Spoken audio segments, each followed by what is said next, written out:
Welcome back.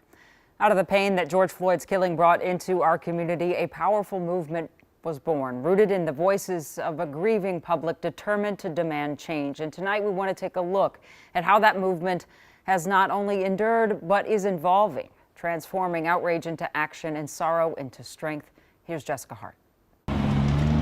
Saving a Story. Pillsbury House and Theater has 3 classrooms. Starts in unexpected places. This is where all of the offerings in George Floyd Square come when they can no longer live outside. A single classroom, storing the stories of thousands. We do this work that preserves our narrative as it changes, as it flows, as it evolves.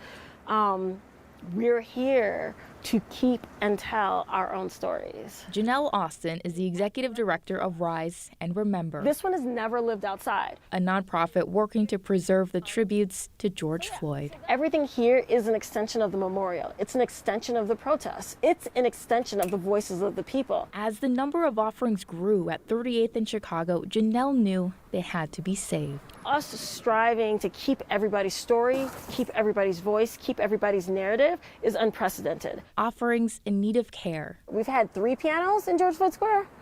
This is piano number 1 that somebody took the liberties to chop up. Offerings in need of repair. The more time you spend with the offerings, the more you understand what's missing and where they go. It's like doing a giant jigsaw puzzle. Ooh, look, this piece here is a part of this piece here. Nothing too small. Somebody else might see this as a piece of paper that they could just throw in the garbage. We find the smallest things and we save them because everything was somebody's message. Messages Justice for George. she wanted to share with Floyd's family. The only person who replied back to me was Miss Angela Harrelson. I am George Floyd's auntie. George Floyd's mother and I are sisters. Angela Harrelson beams when she sees what was saved. It's so important because it is history. It's history that cannot be erased, and we won't let anyone erase it. They have preserved a museum for George Floyd, for the movement to continue. To date, we have probably archived maybe around 2,500 offerings. Offerings shown at exhibits as they work to build something bigger. Working long term to actually build out a museum. A museum filled with stories. And inside the box, one man's trash, another woman's riches. So we've got a feather. But nothing is richer than saving a story.